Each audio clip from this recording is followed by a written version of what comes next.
ভাবে আর কতদিন চলবে চাঙ্কুক? তো এরকম ইনসিডেন্টের পর তোকে তো এবার মুভ অন করতে হবে লাইফে। তা না করে তুই নেশা নিয়ে পড়ে আছিস।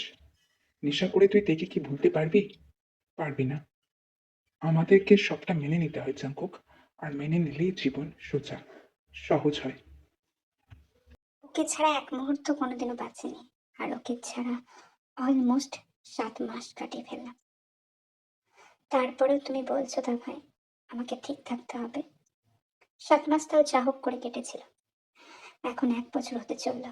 তাই নেশাই ডুব দিয়েছি। যদি ওকে ভুলে থাকা যায়, আমি আর পারছি না। অত কোম্পানি তুমি এবার দেখভাল করে নাও। দেখো আয়ু, ভাইয়ের মৃত্যুর প্রতিশোধ নিতেই কিন্তু আমি তোমার সাথে হাত মিলিয়েছি। আমি তীর সন্তানকে অনেকবার মারার চেষ্টা করেছি, কিন্তু কিছুতেই পেরে উঠছি না। আমি জানি না আদতেই দেখি কোনো সাধারণ মেয়ে। আর যে হোক ভাইয়া চলে যাওয়ার পর থেকে আমার দুনিয়া শূন্য হয়ে গিয়েছে। আমি কিছু চাই না। আমি তেকে শায়েস্তা করতে চাই ওর সন্তানকে, বা ওকে মারার কোনো চিন্তা ভাবনা নেই আমার। তুমি কেন আমাকে এসব ব্যাপারে ফোর্স করছো আমি জানি না। আমি যে তের একটা শিক্ষা হোক, বাস এইটুকুই। আমি আর পারছি না তের বাচ্চাকে কোনো রকম বিপদে ফেলতে। জাঙ্কুক আমায় রিজেক্ট করেছে, দ্যাট ইজ এনাফ। আমার হাজবেন্ডকে মেরে দিয়েছে, আমি ওকে সহজে ছাড়বো? আমি ওর ওয়াইফকে এই দুনিয়া থেকে সরিয়ে দেবো। এত চেষ্টা করছি তবুও মারতে পারছি না। কই মাছের জান কিনা কে জানে। সব থেকে বড় কথা, তুমি আমার সাথে হাত মেলাতে বাধ্য। তুমি এত কিছু করেছো, তার প্রুফ আমার কাছে আছে। তুমি যে দের কাছে সাধু সেজে ওকে বাঁচিয়েছো প্রতিশোধ নেওয়ার জন্য, সেই কথাগুলো যদি তে জানতে পারে তোমাকে কিন্তু আর ছেড়ে কথা বলবে না। তার থেকে ভালো আমার হয়ে কাজ করো। আর ওইসব কথা বাদ দাও, চিন্তা ভাবনা বাদ দাও। আমার সাথে থাকলে মুনাফাও হবে। আর তারপর আমরা টাকা পয়সা মুনাফা নিয়ে এখান থেকে চিরকালের জন্য বিদায় নেব। চাঙ্কুকের কাছেও অনেক মেয়েকে পাঠিয়েছি ওইসব ক্লিপ বানানোর জন্য, কিন্তু চাঙ্কুক কোনো মেয়েকে স্পর্শ করে না। ইভেন নেশার পড়ো না, ড্রাগও দিয়েছি, তারপরেও কাজ হচ্ছে না। আমি জানি না এই দুজন আদতে কোন জলের মাছ। আমি সত্যি টেরিফাইড। কিন্তু এবার লাস্ট সুযোগ আমাদের নিতেই হবে হাতে। এবার আমাদের প্ল্যান অন্যরকম থাকবে। তে এখন অন্য কিছু নিয়ে ব্যস্ত। চাকুকের কোম্পানিটাও তো ও হ্যান্ডেল করছে, সবটাই জানো। যাই হোক, আমরা খুব শীঘ্রই আবার একটা নতুন প্ল্যান করবো, আর এই প্ল্যানটাই লাস্ট হবে। এই প্ল্যানে আমাদেরকে কেউ মাত দিতে পারবে না, বুঝেছো রোজ? আর শোনো, আমি তোমার কোনো রকম ন্যাকা কান্না শুনতে আসিনি এখানে। তোমারও মুনাফা হচ্ছে, আমারও মুনাফা হচ্ছে। তাই বারবার বলো না যে তুমি মারতে চাও না। তুমি সাধু সাজছো তাই না? কিন্তু তুমি তো থেকে ওই কারণেই বাঁচিয়েছিলে, যার জন্য তুমি আমার কাছে এসেছিলে। তোমার ভাইকে তুমি বাঁচাতে পারোনি, তাকেও তুমি তুলে নিয়ে গিয়েছিলে, কিন্তু তোমার ভাইকে তুমি বাঁচাতে পারোনি। ও ওখানেই হার্ট ফেল করে মারা যায়, আর তে বেঁচে যায়। তারপর থেকে ফুলিয়ে ভালিয়ে তুমি ওর সাথে ভালো মতো বন্ধুত্ব করেছো, সমস্ত কিছু করেছো তের কাছ থেকে সমস্ত সম্পত্তি আর তাকে নিঃস্ব করতে। আমি কি জানি না? আমি সবটা জানি। তাই আমার সঙ্গে বেশি চালাকি করতে এসো না, না হলে কিন্তু আমি তোমার ভবিষ্যৎ ডুবিয়ে দিতে পারি। তোমার জীবন নিয়ে টানা পোড়ান হয়ে যেতে পারে। তোমার হয়তো জীবনটাই আর থাকবে না, বুঝেছো? তাই আমার সাথে কাজ করো, আমার কথা শোনো। কোনো অসুবিধা হয়নি তো জিমে? না হয়নি, কিন্তু জাঙ্কুক ভাইয়া কিছু সন্দেহ করছে। আচ্ছা, আইও আর রোজকে কবে চেষ্টা করবি? তারই তো প্ল্যান চলছে। জাঙ্কুকের কোম্পানিটাকে ডোবানোর চেষ্টা করেছে ওই রোজ, অনেক রকম ভাবে। আমি অনেকটাই হ্যান্ডেল করে উঠতে পেরেছি। ও আমাকে বাঁচিয়েছে শুধুমাত্র ওর মুনাফার জন্য। আমি বুঝে গিয়েছিলাম, তাই জন্যই তোর সাথে কন্ট্যাক্ট করেছিলাম। আর তারপরেই তেদে গুগু, আমাদের তেদে গুগু চলে এলো পৃথিবীতে। আচ্ছা, তেষা তেষার কথা বলছিস? হ্যাঁ, তেষা জাঙ্কুকার আমার সন্তান, কন্যা সন্তান। আমার কত কালের ইচ্ছা ছিল আমাদের একটা কন্যা সন্তান হবে ফুটফুটে। সেই আমার কন্যা সন্তানের উপরও টার্গেট করেছে ওরা কতবার। ওদের মায়াও হয় না আমার ওই ফুটফুটে সন্তানটাকে দেখে। বুঝতে পারি না আদতে ওরা কি চায়। কিন্তু এইবার ওরা শেষ চাল দেবে, আর আমাদেরও লেগে পড়তে হবে। সবই ঠিক আছে, কিন্তু ভাইয়াও জানতে পারে। ভাইয়াকে জানাস না, বুঝলি? চাকুকদা ভাইয়ের উপর এত অভিমান কেন তোর? হবে না? আয়ুর সঙ্গে মাঝে মাঝে কথাবার্তা বলতো। ওর যে আয়ু এক্স ছিল এই কথাটা আমাকে একবারও বলেনি। সত্যি বলেনি তে? না বলেনি জিমি। বললে কি আমি তোকে বলতাম না?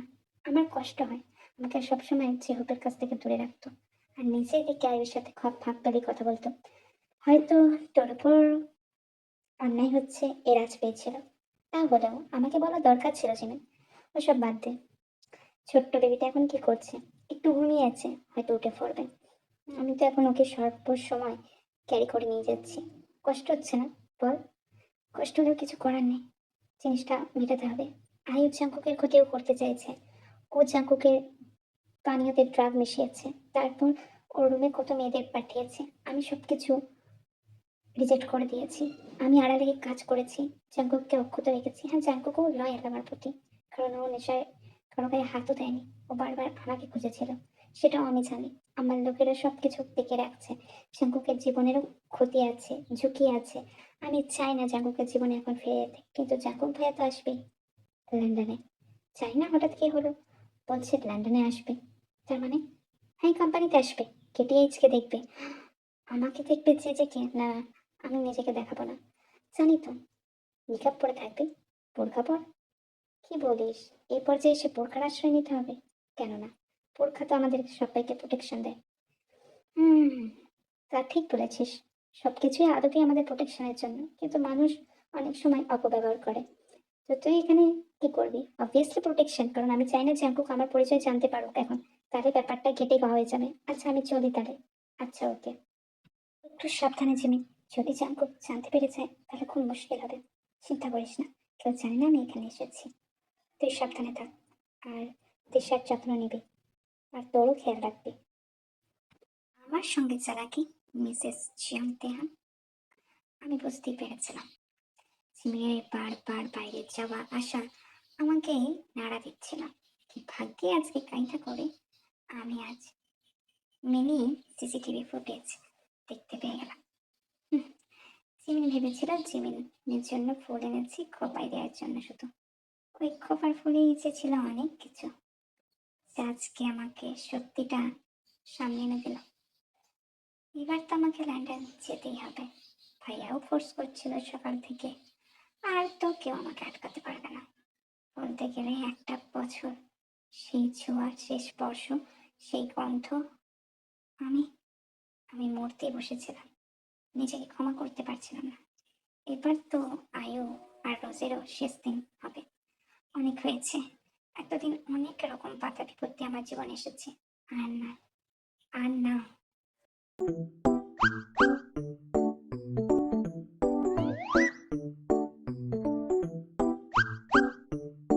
তৃষা এখনো ঘুমাচ্ছে, তার মানে আমার প্র্যাকটিস হয়ে যাবে। ততক্ষণ ঘরটাকে লক করে রেখে যায়, সমস্ত রকম প্রোটেকশন দিয়ে যেতে হবে, নয়তো আবার ওই রোষের কি প্ল্যান আমি জানি না। ওই রোজকে তো এবার শাস্তি দিতেই হচ্ছে, অনেক হয়েছে। যে হোপের বোন বলে আমি অনেক ছাড় দিয়েছি, কিন্তু একবার নয় দুবার নয়, এই আমার ফুটফুটে সন্তানটার উপর 10 বারের উপর অ্যাটাক করেছে। আমি খুব কষ্ট করে ওকে বাঁচিয়েছি, আজও অনেক রকম প্রোটেকশন দিয়ে যাচ্ছি, কারণ এই অভ্যাসটাও আমাকে করতে হবে। কারণ কেটে শুধুমাত্র কিছু জিনিসই সীমাবদ্ধ থাকে না, কেটির কাজই হচ্ছে নতুন নতুন স্কিল শেখা। আর এটাও আমি ওই দুর্ঘটনা ঘটে যাওয়ার পর থেকে শুরু করেছিলাম, আর এখন আমার এটা বেশ ভালো লাগতে শুরু করেছে। তো চাই গিয়ে ট্রেনিংটা নিয়ে আসি। আমার দেশামা ততক্ষণ ঘুমাক এখানে।